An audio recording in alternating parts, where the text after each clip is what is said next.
तर नमस्कार मित्रांनो, मी तुमच्यासमोर आज असा काही एक विषय घेऊन आलो आहे, की तुम्हाला काहीतरी विचार करायला भाग पाडेल. त्याचं कारण असं आहे, की आपण सध्या बघतो, की YouTubeला, Facebookला किंवा Instaला असे काही काही छोटे के ड्रामाज किंवा शॉर्ट मूव्हीज येतात, की त्या अशा प्रकारचे असतात, की एक माणूस एकदम खूप गरीब असतो.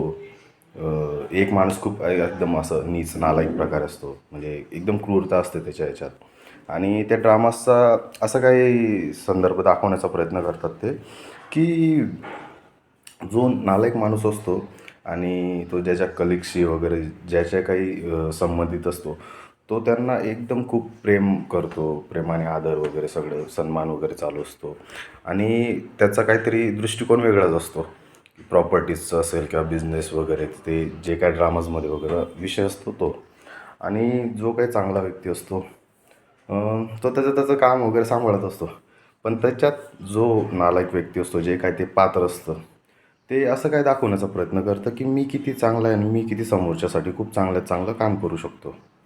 तर थोडक्यात म्हणजे सांगायला गेलं तर मला एवढंच बोलायचं आहे, की तुमच्या आजूबाजूलाही जे काही तुमच्यावर एकदम अतिउत्साही प्रेम करणारे लोकं आहेत, त्यांना तुम्ही ओळखायला शिका. असं नाही आहे, की दुसरे लोक आहे मग आमच्याकडे काही लक्षच देत नाही किंवा असं ते तर तसं काही नाही आहे. ते तुमच्यावर ते अतिउत्साही जे प्रेम दिसतंय ना, त्याच्यामागची चाल काहीतरी त्यांची वेगळीच असते. ठीक आहे, समजलं? धन्यवाद.